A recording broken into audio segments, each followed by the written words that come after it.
আপনি আক্ষেপ করেছেন যে যৌথ বাহিনীর যে স্বাক্ষরিত যেই আত্মসমর্পণের দলিলটি সেটি কলকাতার ফোর্ট উইলিয়ামে আছে, এটা নিয়ে আপনার মনে হচ্ছিল যে এটা বাংলাদেশে থাকা উচিত। আজকের প্রেক্ষাপটে যে আপনি এই ধরনের আফসোস করতে পারেন, এটা আমার কাছে বিস্ময়ের। এই কারণে বিস্ময়ের যে এই বাংলাদেশিরা ইতিহাস কি রিজার্ভ করে? ৩২ নম্বরের মতো একটা ঐতিহাসিক বাড়ি তারা আফসোস করছে যৌথ বাহিনীর দলিল নিয়ে। আমার তো মনে হয় না বাংলাদেশে কোনো ঐতিহাসিক কিছু থাকা উচিত। আজকে মৌলবাদীরা যেভাবে আমি দেখছি, কালকে তো দেখা যাবে যে যত রকমের বিষ্ণু মূর্তিগুলো আছে, ভাস্কর্য আছে, জাদুঘরে গিয়ে সেগুলো ভাঙা হবে এবং বাংলাদেশ এটা হবে, বলবে যে একটা মুসলিম রাষ্ট্রে এগুলো থাকতেই পারে না, ছবি কেন থাকবে? অলরেডি ছবি পুড়িয়ে দেওয়া হয়েছে। বাংলাদেশে বঙ্গবন্ধুর যত ছবি আছে, আমাদের জাতীয় চার, আমাদের মুক্তিযুদ্ধের সমস্ত কিছু পুড়িয়ে দেওয়া হয়েছে। এই কথা না বলে আমি ইতিহাস নিয়ে যৌথ বাহিনীর ওই দলিল নিয়ে নাকি কান্না কাটছি, এটা ইন্ডিয়াতে বরঞ্চ ভালো আছে। ওই ডকুমেন্টস গুলো বাংলাদেশ ছাড়া পৃথিবীর অন্যান্য দেশ ইতিহাসকে মূল্য দিতে পারে, ঐতিহাসিক ব্যক্তিদেরকে সম্মান দিতে পারে। বাংলাদেশের মানুষ প্রথমত কাউকে সম্মান দিতে পারে না, সে সম্মান কিভাবে দিতে হয় তাও জানে না।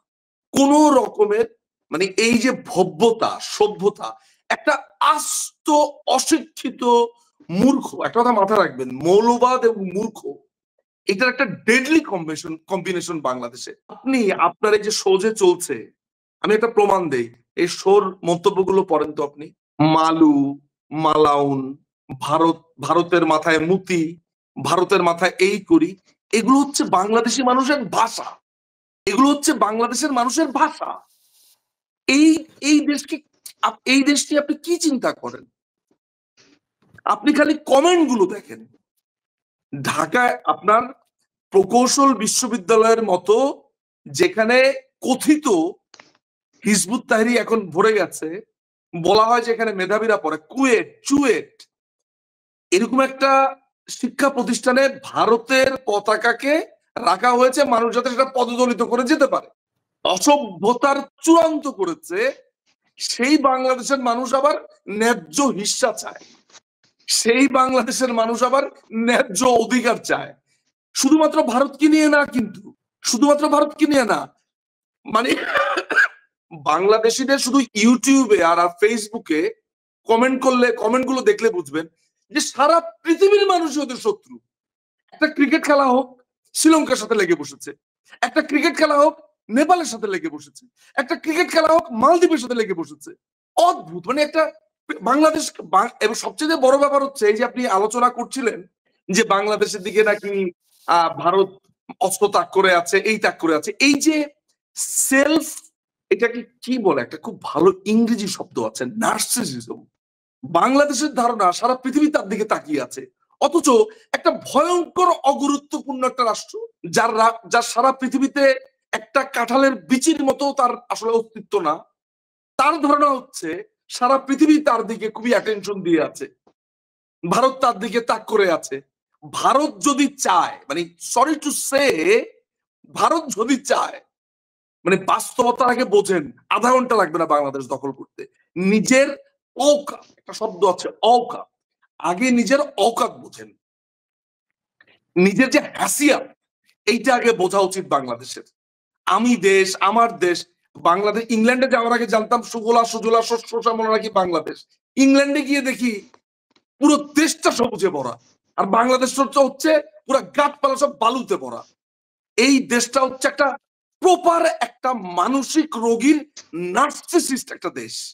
এই দেশ বঙ্গবন্ধুর ভাস্কর্য ভাঙে, এই দেশ মানুষকে কোন রকমের সভ্যতা জানে না, ভব্যতা জানে না, গালি গালাজ এবং অশিক্ষা কুশিক্ষা এগুলোতে ভর্তি একটা রাষ্ট্র।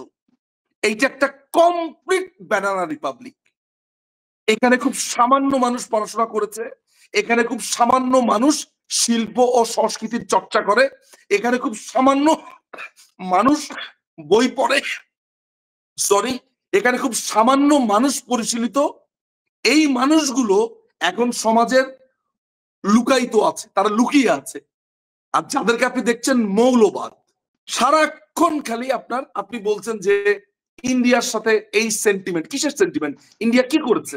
If you ask them what did India do, কি করেছে, একটা ওয়ার্ডও বলতে পারবে না। একটা এমইউআই, একটা কন্ট্রাক্ট, একটা দলিল নিয়ে কেউ কথা বলতে পারবে?